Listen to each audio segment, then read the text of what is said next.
कृष्ण जन्माष्टमी के मौके पर आज यूपी के मुख्यमंत्री योगी आदित्यनाथ मथुरा पहुंचे तो कृष्ण भक्तों को उम्मीद थी कि वो किरण दिखी जो 2 साल पहले अयोध्या में साकार हो चुकी है। कृष्ण जन्मभूमि को लेकर मथुरा की अदालत में केस चल रहा है। 2020 में हिंदू पक्ष ने दावा किया था कि जन्मस्थान परिसर से सटी ईदगाह अवैध है, लिहाजा कोर्ट इसे हटाने का आदेश दे। दावा यह है कि जिस जगह पर ईदगाह खड़ी है वो जगह असल में कृष्ण का जन्मस्थान है और इसी जगह पर प्राचीन मंदिर केशव देव मंदिर भी मौजूद था। तो सवाल ऐसे में यह है कि यह मंदिर कब नष्ट हुआ, कब इसके अवशेषों के ऊपर मस्जिद खड़ी कर दी गई। देखिए जन्माष्टमी के मौके पर हमारी ये स्पेशल रिपोर्ट, कृष्ण जन्मस्थान का ऐतिहासिक सर्वे।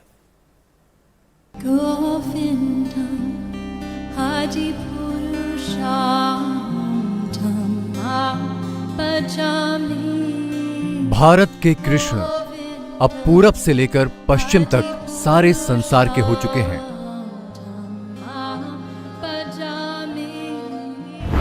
लेकिन कृष्ण जिस धरती में जन्मे, जिस मिट्टी में उनके कदम पड़े, आज वहीं उनके पदचिन्ह खोजने की नौबत क्यों आ गई?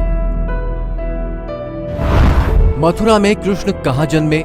हजारों साल बाद आज ये सवाल अदालत की चौखट पर है। इसकी वजह यह है कि कृष्ण को पूजने वाले जिस जगह को उनका जन्मस्थान मानते हैं, वहां पर आज एक मस्जिद खड़ी है। अगर जो हिस्टोरिकल रॉन्ग हुआ है और उसको रेक्टिफाई करने के लिए जब सोमनाथ मंदिर रेस्टोर हो सकता है, राम जन्मभूमि रेस्टोर हो सकता है, तो बाकी मंदिरें क्यों नहीं रेस्टोर हो सकती है? जब दोनों पक्ष मिलकर बैठकर बात कर लिए, एग्रीमेंट कर लिए, क्या उस वक्त श्री कृष्णा जन्मस्थान सेवा संघ को ये बातें नहीं मालूम थी जो आज ये लोग उठा रहे हैं? भाई पुरअमन तरीके से बैठकर इसको डिसाइड कर लिया आप।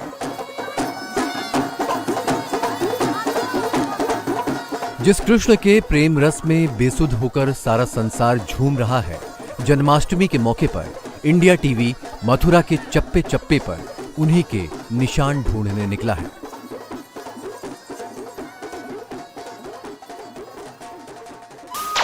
मथुरा शहर का ये इलाका कटरा केशवराय कहलाता है। यहीं पर मौजूद है वो जगह जिसे करोड़ों भक्त कृष्ण का जन्मस्थान मानते हैं, यानी प्राचीन केशव देव मंदिर। सबसे पहले देख लीजिए कि इस जगह की मौजूदा स्थिति क्या है। जन्मस्थान की जमीन कुल 13.37 एकड़ है। इसमें से 10.9 एकड़ जमीन पर मंदिर और मंदिर से जुड़े बाकी निर्माण है, जबकि करीब 2.5 एकड़ जमीन पर दूसरी इमारत खड़ी है जिसे शाही ईदगाह मस्जिद कहा जाता है। 2020 में मथुरा की सिविल कोर्ट में हिंदू पक्ष की ओर से याचिका दी गई, जिसमें कोर्ट से 3 प्रमुख मांगें की गई हैं। पहली मांग ये कि पूरी 13.37 एकड़ जमीन का अधिकार भगवान श्री कृष्ण विराजमान के नाम हो। दूसरी मांग ये कि इसी परिसर में ईदगाह का अतिक्रमण हटाने का आदेश दिया जाए और तीसरी ये कि 1968 वाले समझौते को अवैध करार दिया जाए। कि भाई ये प्रॉपर्टी हिंदू पक्ष आरोप की है, कटरा केशवदेव की प्रॉपर्टी है, खसरा नंबर 825, खेवट नंबर 255 की प्रॉपर्टी है 13.37 एकड़ को। इसी को लेकर के और हिंदू पक्ष के लोग भी कोर्ट में आए हैं। कोर्ट में सुनवाई जारी है। सिविल कोर्ट से जिला कोर्ट और हाई कोर्ट के बीच भी फाइलें सरपट दौड़ रही हैं। तमाम कानूनी पेचीदगियों के बीच कोर्ट हिंदू पक्ष की 3 मांगों पर जो विचार करेगा, पहले उसका मतलब समझ लीजिए। पूरी जमीन श्री कृष्ण विराजमान के नाम करने का मतलब होगा कि कृष्ण जन्म यहीं पर हुआ था, ये बात साबित हो रही है। ईदगाह को अतिक्रमण मानने का मतलब होगा कि कृष्ण जन्मस्थान पर कब्जा करके ये इमारत खड़ी की गई थी। भगवान का जो मूल जन्मभूमि है वो अतिक्रमणकारियों ने अपने कब्जे में ले रखी है, तो वहाँ तो हम अभी कुछ नहीं कर सकते, लेकिन उसके कुछ स्वरूप के दर्शन भक्तों को जो अपने जन्मभूमि का क्षेत्र है वहाँ अवश्य करा सकते हैं। तो सवाल उठता है कि अगर कृष्ण जन्मस्थान यही था तो विवाद कब और कैसे पैदा हुआ? ये इमारत जिसे शाही ईदगाह कहा जा रहा है, इसका कृष्ण जन्मस्थान पर कब्जा कब और कैसे हो गया? जवाब तलाशने की शुरुआत करेंगे मथुरा के म्यूजियम से। भूषणों की सज्जा बढ़ती जाती है, तो उसका पीरियड लगभग गुप्त पीरियड से शुरू होकर मध्यकालीन तक को नुकसान पहुंचा। और ऐसा ही एक पिलर ये भी एक मंदिर का है जिसको फिलहाल इस संग्रहालय में संरक्षित करके रखा गया है। और यहाँ वो मूर्ति हमें यहाँ मिलती है और ये कुषाण पीरियड की है, तो इसको भी हम कह सकते हैं कि 1st सेंचुरी AD की है।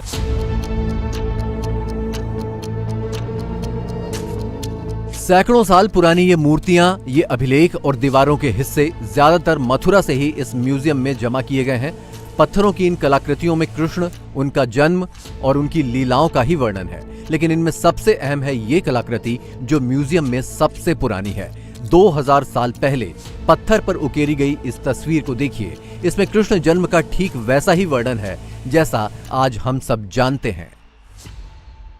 ये एक छोटा सा पैनल मिला है और ये प्रथम शताब्दी ईस्वी मतलब 1st सेंचुरी एडी का है। और इसमें कृष्ण का जब जन्म होता है तो जब यमुना पार करके वासुदेव जी ले जाते हैं, उसका एक दृश्य का आप यहाँ अवलोकन कर सकते हैं कि वासुदेव यहाँ शिशु कृष्ण को लिए हुए हैं। सबसे पुराना अगर कहें मथुरा म्यूजियम में कृष्ण का ये साक्ष्य। पत्थरों के ये मंदिर, उनसे जुड़ी मूर्तियां और कलाकृतियां सदियों तक जस की तस रह सकती हैं, तो फिर ये सारी मूर्तियां खंडित स्थिति में क्यों हैं? इसका जवाब उस दौर में है जब भारत पर विदेशी आक्रमण हो रहे थे और मुस्लिम आक्रांताओं के निशाने पर भारत के मंदिर भी थे। हिंदुओं का दावा है कि शाही ईदगाह मस्जिद प्राचीन केशवदेव मंदिर को तोड़कर बनाई गई है और वो प्राचीन केशवदेव मंदिर जन्म स्थान यानी कंस के कारागार में बनाया गया था। यानी अगर आज मस्जिद का सर्वे किया जाए तो उसके नीचे मंदिर के अवशेष मिलेंगे। मंदिर के पीछे की मस्जिद के जो पीछे का जो क्षेत्र था वहाँ साफ सफाई की गई तो एक पुराने मंदिर का जो गुप्तकालीन पुराना मंदिर था उसका चबूतरा, जिसको हम फाउंडेशन कहते हैं, वो वहाँ मिला। अभी जो जिसको श्री कृष्ण जन्मस्थान में गर्भगृह कहते हैं वो उस जगह बना दिया गया है। वास्तविक जो मंदिर है वो स्थान है जहाँ पे आज मस्जिद है। लेकिन मंदिर ना तो एक बार बना और ना ही एक बार टूटा। 2000 सालों के इतिहास में आस्था पर वक्त के साथ साथ मुस्लिम आक्रमणकारियों ने कई बार चोट मारी, लेकिन न मंदिर मिटा पाए न कृष्ण के लिए भक्तों का प्रेम। मान्यता है कि सबसे पहले श्री कृष्ण के प्रपौत्र वज्रनाभ ने उनका पहला मंदिर बनवाया। वज्रनाभ ने कंस के कारागार को मंदिर में बदल दिया। इसमें श्री कृष्ण को कुल देवता की तरह पूजा जाता था। समय के साथ ये मंदिर जीर्ण शीर्ण हो गया। श्री कृष्ण के प्रपौत्र वज्रनाभ ने सबसे पहली बार मथुरा में केशव राय मंदिर के वाले स्थान पर ही भगवान कृष्ण का मंदिर बनवाया। वास्तव में ये प्रमाण हमें केवल परंपरा में दिखाई देता है या परंपरा में मिलता है, इसका कोई लिखित साक्ष्य हमें नहीं मिलता। मान्यताएं यानी वो इतिहास जो कहीं दर्ज नहीं किया गया या फिर नष्ट हो गया। मान्यताओं के दौर के बाद हम आगे बढ़ते हैं उस वक्त में जब कृष्ण जन्म स्थान पर मंदिर बनाने का पहला जिक्र मिलता है। तो कृष्ण जन्माष्टमी का मौका है और जैसे कि हमने आपको बताया कि आज यूपी के मुख्यमंत्री योगी आदित्यनाथ मथुरा पहुंचे थे, तो कृष्ण भक्त जो है उनको वो जो उम्मीद है उसकी किरण एक बार दिखी जो 2 साल पहले अयोध्या में साकार हो चुके वहां भव्य राम मंदिर का निर्माण हो रहा है। ईसा से पहले साल 80 से 57 के बीच इसी जगह पर फिर से मंदिर बनाया गया। ब्राह्मी लिपि में लिखे गए सिंह शीर्ष शिलालेख में यह बात स्पष्ट रूप से दर्ज है कि राजा षोडश के शासन में वसु नाम के व्यक्ति ने यह मंदिर बनवाया था। वक्त के साथ ये मंदिर भी जर्जर हालत में पहुंच गया और करीब 400 साल बाद चंद्रगुप्त विक्रमादित्य ने इसी जगह पर फिर से भव्य मंदिर बनवाया। मथुरा में जो श्री कृष्ण जन्म स्थान है उस पे मस्जिद बना दी गई। बाद में जब भाई हनुमान प्रसाद जी पोद्दार जी के कहने पे वहाँ कार सेवा शुरू हुई और उसमें वहाँ पीछे का जो हिस्सा था दरअसल उसको कटरा केशव देव का क्षेत्र कहा जाता है। तो वहाँ पे जो पीछे की जो भूमि थी मंदिर के पीछे की मस्जिद के जो पीछे का जो क्षेत्र था वहाँ साफ सफाई की गई तो एक पुराने मंदिर का जो गुप्तकालीन पुराना मंदिर था उसका चबूतरा, जिसको हम फाउंडेशन कहते हैं, वो वहाँ मिला। अभी जो जिसको श्री कृष्ण जन्मस्थान में गर्भगृह कहते हैं वो उस जगह बना दिया गया है। वास्तविक जो मंदिर है वो स्थान है जहाँ पे आज मस्जिद है। मथुरा में जन्मस्थान के तौर पर मंदिर तो आज भी है, लेकिन हिंदू पक्ष का दावा है कि ये मंदिर पुराने वक्त के मंदिर से थोड़ा हटकर है। इसका सबूत है 1669 के इस फरमान में जो औरंगजेब ने मूल जन्मस्थान मंदिर को तोड़ने के लिए जारी किया था।